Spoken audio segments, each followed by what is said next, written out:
Mm, mm, oh. Hey, good morning, good afternoon, good evening, my family. Welcome, welcome, welcome to the Mental House. I am your host, Khadijah. Um, today I wanted to share an article with you guys, and it was written by a young man by the name of Ron McDonald.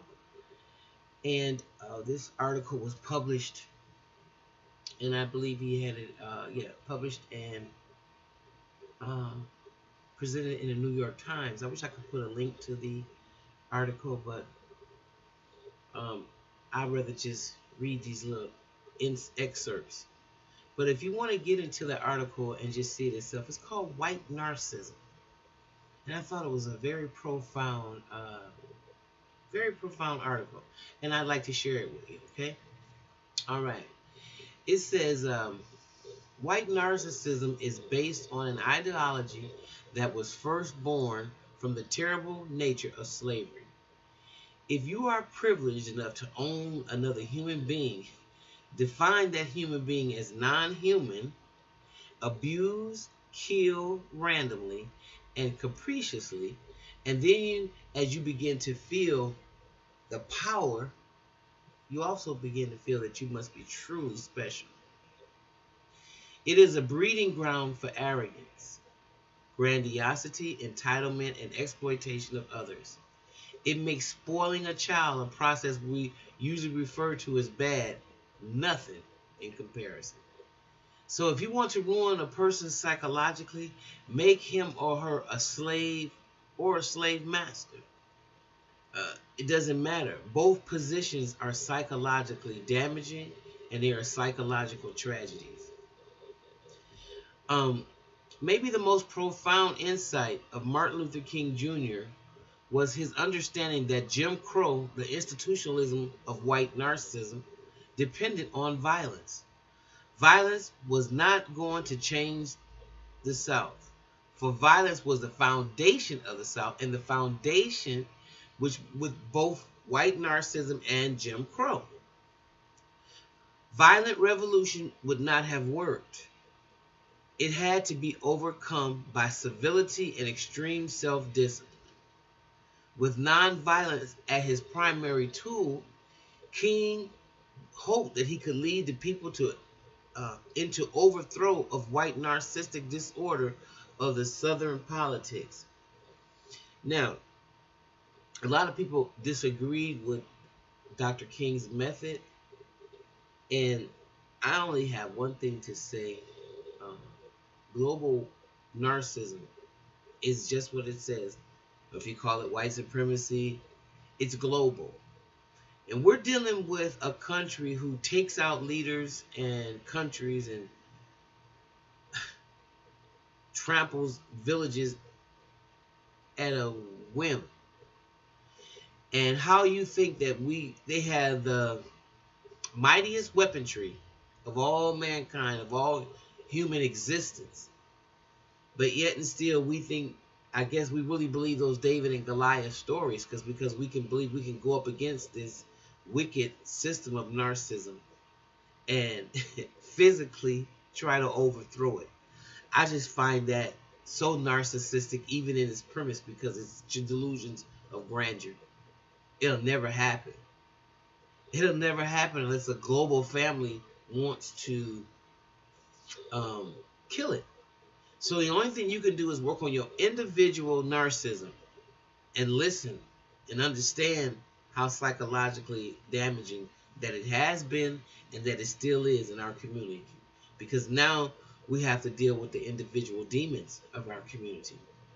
Maybe, again, let's see, let's go down here a little bit further.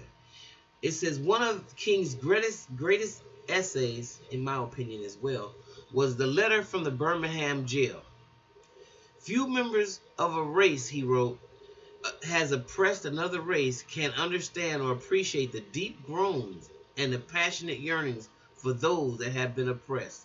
and still fewer have the vision to see the injustice must be rooted out by strong, persistent, determined action. He wrote that white churches, havens for white narcissism, when faced with blatant injustice, stand on the sideline, and merely mouth pious irrelevancies and sanctimonial trivialities.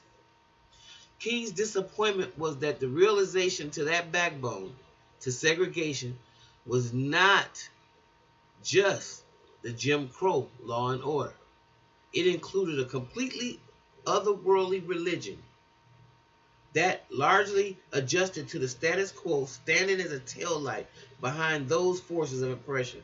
It's funny because that's what Tyreek said in The Hidden Colors 4. He said there was the religion of white supremacy. Anyway, rather than the headlight of leading people to higher levels of consciousness and justice. King wrote that he had found himself asking, what kind of people worship here?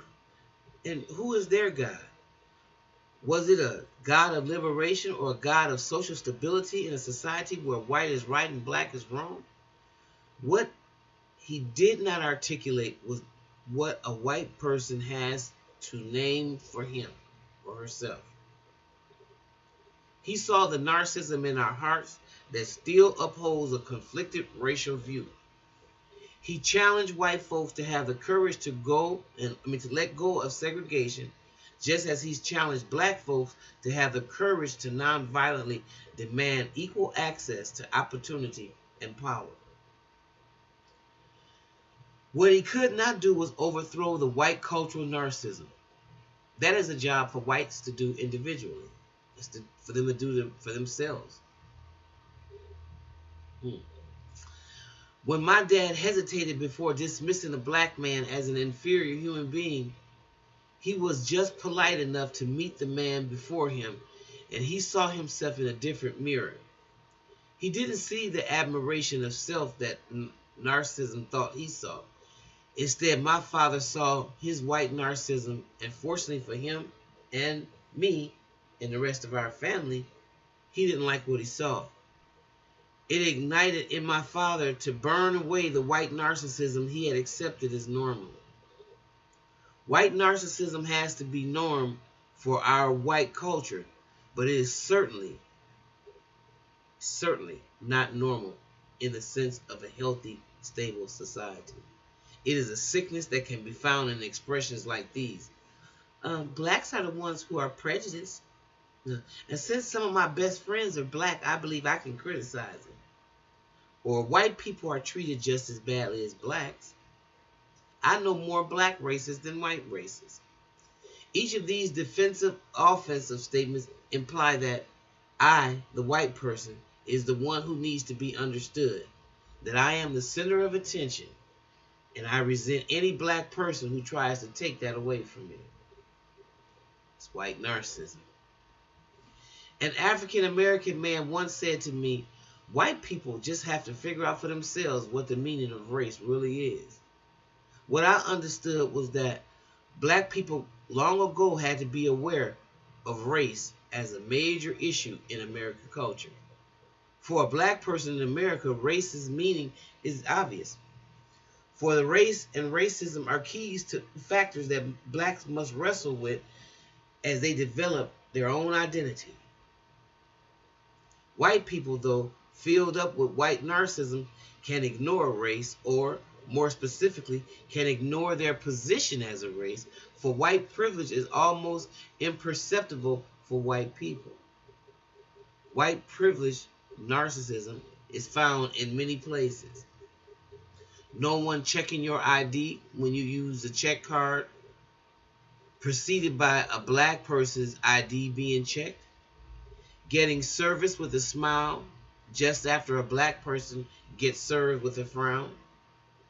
Not being carefully and conspicuously watched in a store. Walking into fancy places without being questioned.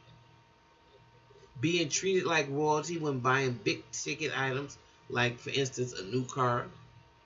Not being stopped while driving in an all-white neighborhood. Not hearing car doors locked while crossing the streets at stoplights. Not being murdered in Florida for wearing a hoodie and resisting a neighborhood watch fanatic. Being treated politely on the telephone and then upon being seen in person, not being turned away with rudeness or pseudo polite rejection. Wow. If you are white, any one of those scenarios I just suggested pushes your buttons and make you angry or defensive. If that happens, then you are probably suffering from white narcissism. The residue of white slave ownership psychological damage passed down through century after century and a half since emancipation. White narcissism makes us defensive and argumentative. Try dropping it for a while, like my father. Look at what I'm saying through another person's lens. What you'll see is that black people are still annoyed at white privilege because it happens to your advantage every single day. And as long as you accept that advantage without question, you are nurturing your sickness and yourself and nurturing the sickness of our society. The article is pretty long, but I thought it was very interesting. In the last paragraph, let me just make it short. It says white narcissism is a kind of a depressed place. Slavery is oppressive. Slave ownership was depressive. And the residue of slave ownership has been the generational transmission of this depressed narcissistic panic. It has been left dormant in the souls of white people for centuries. As long as there were no ways of protest from black folks, it can lie happily dormant for all to seem as normal. But when a black person peacefully complies with a request for an ID to accompany the credit card just after a white person's credit purchase had been enough, it does not mean that there's no conflict. It just means that the black person doesn't want to fight right now. White narcissism can stay hidden for another day. Or when a black man is being followed by a suspicious store clerk, doesn't ask why he's being followed, white narcissism can rest easily. Yet, when protest happens and the clerk says, "Well, I'm just doing my job," the long dormant pathology peeks out, lashes out, and just continues.